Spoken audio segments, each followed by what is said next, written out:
नमस्कार, मैं Uday Shankar. News bioscope में आप सबों का स्वागत है। बड़ी खबर आ रही है, राहुल गांधी की संसद सदस्यता रद्द कर दी गई है। हम आपको बता दें कि एक दिन पहले सूरत अदालत की तरफ से उन्हें सजा सुनाई गई थी, 2 साल की सजा सुनाई गई थी। 2 साल सजा सुनाए जाने के बाद लोकसभा सचिवालय ने उनकी सदस्यता को रद्द कर दिया है। हम आपको बता दें कि सूरत कोर्ट के फैसले के बाद से ही राहुल गांधी की लोकसभा सदस्यता पर तलवार लटक रही थी। जनप्रतिनिधि कानून के मुताबिक अगर सांसद और विधायक में से किसी को भी 2 साल या उससे ज्यादा की सजा मिलती है तो लोकसभा या फिर विधानसभा की सदस्यता स्वतः रद्द मानी जाती है।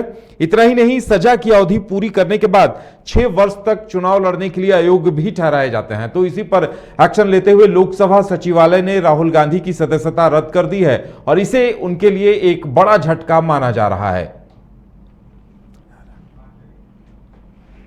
और ज्यादा जानकारी के लिए इस वक्त हमारे साथ हमारे वरिष्ठ सहयोगी राकेश रंजन जी हैं। चलते हैं उनके पास। राकेश जी, राहुल गांधी के लिए एक बड़ा झटका है। उन्हें सजा सुनाए जाने के बाद से ही लगातार इस बात को लेकर कयास लगाए जा रहे थे कि उनकी सदस्यता जाएगी या नहीं, लेकिन अब लगता है कि लोकसभा सचिवालय ने अपनी तरफ से स्पष्ट कर दिया है उनकी सदस्यता को खत्म करते हुए।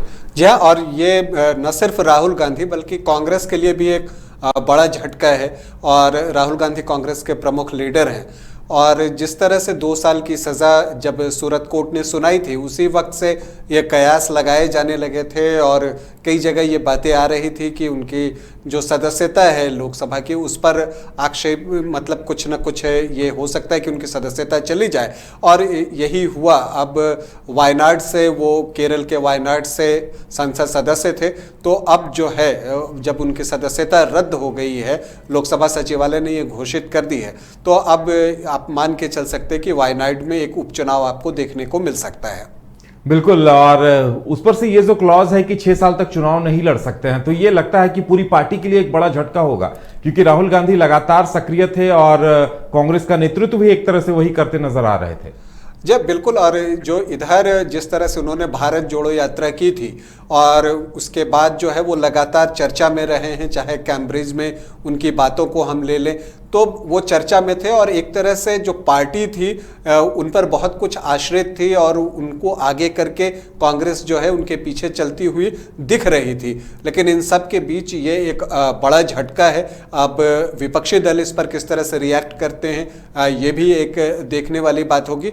लेकिन उदय जी, आपको याद होगा कि ये जो वो कानून है, आपने 2013 की आपको याद होगी कि एक जो अध्यादेश राहुल गांधी के द्वारा फाड़ा गया था और वो इसी का एक अध्यादेश था।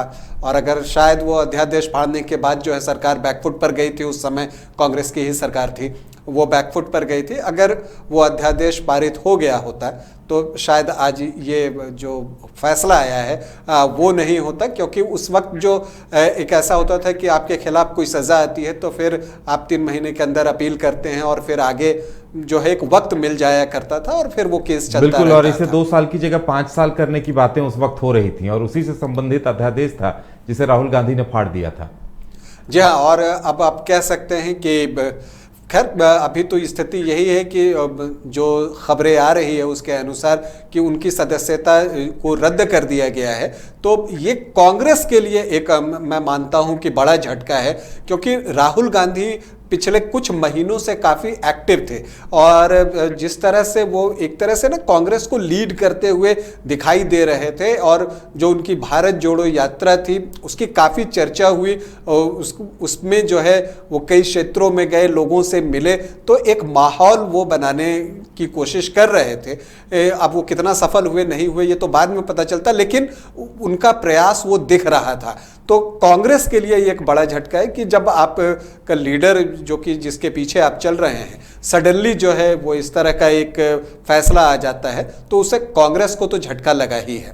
बिल्कुल, और जैसे ही उन्हें सजा सुनाए जाने का निर्णय सामने आया था लगातार इसका विरोध किया जा रहा था। झारखंड विधानसभा में भी विधायकों ने विरोध जताया था। पूरे देश में कई शहरों में धरने पर बैठे थे कांग्रेसी और लगता है कि अब ये जो विरोध का सिलसिला था वो तो और तेज हो जाएगा, क्योंकि लोकसभा सचिवालय ने जो एक्शन लिया है उसके बाद सीधे सीधे इस पर जमकर सियासत भी होगी। देखिए, ये फैसला कोर्ट से आया है और हालांकि आरोप जो है वो बीजेपी के ऊपर लगाने की कोशिश हो रही है कि उनकी वजह से हुआ है, लेकिन ये फैसला कोर्ट से आया है तो इसलिए आप उस फैसले पर तो कुछ कह नहीं सकते। लेकिन जिन्होंने जो ये मानहानि वाला मामला बना था कि एक सरनेम के खिलाफ राहुल गांधी ने 2019 में कर्नाटक चुनाव के दौरान, जहाँ तक मुझे याद है, कुछ ऐसी बातें कही थी आपत्तिजनक, जिसे माना गया था और उसी आधार पर यह केस हुआ था। तो उन सारी चीज़ों को देखते हुए लगता है कि उस आधार पर फैसला आया था, लेकिन कांग्रेस इसे जो है भाजपा को सामने करके लड़ना चाहेगी और वो इस तरह से दिखाना चाहेगी कि भाजपा की वजह से ये सारी चीज़ें हुई हैं। दूसरी तरफ भाजपा की भी रणनीति जो है वो अब साफ दिख रही है और जो सुबह से खबरें मैं देख रहा हूँ और आ रही हैं, उससे लगता है कि भाजपा जो है वो इस तरह से इसे प्रोजेक्ट करने का प्रयास कर रही है कि जो पिछड़ी जाति के लोग हैं उसका सम्मान जो है वो कांग्रेस नहीं करती है और उसे उस तरह से जोड़कर एक ओबीसी के साथ जो है जोड़कर भाजपा एक काउंटर अटैक करने की कोशिश करती हुई आज सुबह से ही दिख रही है। बिल्कुल, राहुल गांधी की इससे पहले भी उनका मामला अदालत में गया था। जब चौकीदार चोर है वो नारा लगा रहे थे तो सुप्रीम कोर्ट की तरफ से उन्हें चेतावनी दी गई थी और ये तमाम चीजें जब सूरत में उन्हें सजा सुनाई जा रही थी तो बहस के दौरान भी ये तमाम चीजें आई थी। लेकिन एक चीज ये भी कहा जा सकता है रंजन जी की राहुल गांधी को शायद बार बार ये कहा जा रहा था कि आप माफी मांगे या खेद प्रकट करें, तो उन्होंने इससे इनकार कर दिया था। हालांकि उस वक्त किसी ने सोचा नहीं था और सजा सुनाए जाने के बाद भी इस तरह की बातें सामने आ रही थी कि संविधान विशेषज्ञों से सलाह की जाएगी, क्योंकि उन्हें सजा लागू होने में 3 महीने की छूट दी गई थी। लेकिन लोकसभा सचिवालय ने, लगता है कि ये जो प्रावधान है कि 2 साल से ज्यादा या 2 साल, उसके आधार पर एक्शन ले लिया। जी हाँ, और ये तो कोई विधि विशेषज्ञ इसे बेहतर ढंग से बता पाएगा, लेकिन जो फैसला आता है वो 2 साल की सज़ा होने पर होता है और कई विधायक और सांसदों की जो है विधायकी और आप कह सकते हैं कि संसद की सदस्यता इस तरह से जा चुकी है। तो अगर आप देखें झारखंड में भी इस तरह की घटना हमें देखने को मिली है। तो अगर आप कहें तो जो एक कानून है जो बना हुआ है वो तो सबके लिए बराबर होता है, कानून तो सबके लिए इक्वल होता है, लॉ के सामने सभी बराबर होते हैं। और इसलिए जब वो फैसला आ गया था तो ये अंदेशा तो व्यक्त किया जा रहा था, उसके साथ इफ बट लगाए जा रहे थे। लेकिन अभी तो जो सूचना आ रही है उसके अनुसार उनकी जो सदस्यता है लोकसभा से उसे जो है रद्द कर दिया गया है। तो अब यही मानकर चलना होगा। अब आगे क्या कुछ होता है, आगे क्या डेवलपमेंट होता है, उस पर हमारी नज़र रहेगी। हम सभी उसको मॉनिटर करते रहते हैं कि हाँ क्या होता है नहीं होता है।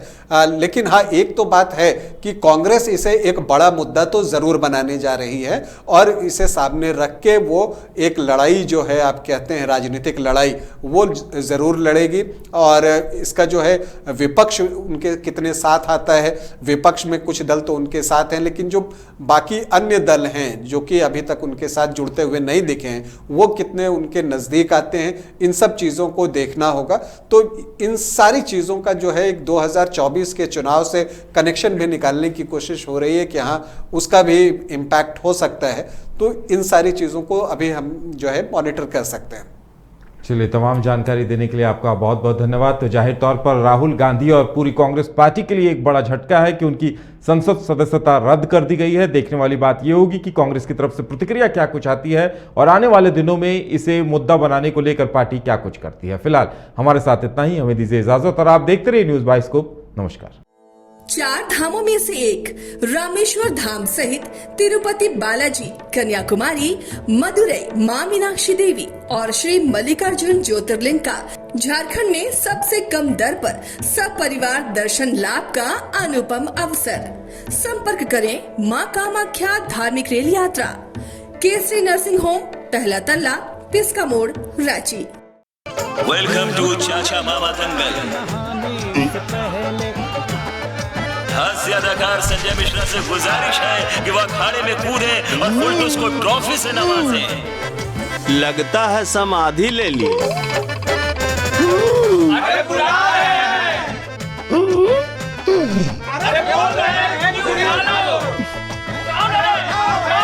टॉप टेक सीमेंट, जो जोड़े तो छोड़े नहीं, मजबूती ही हमारी पहचान।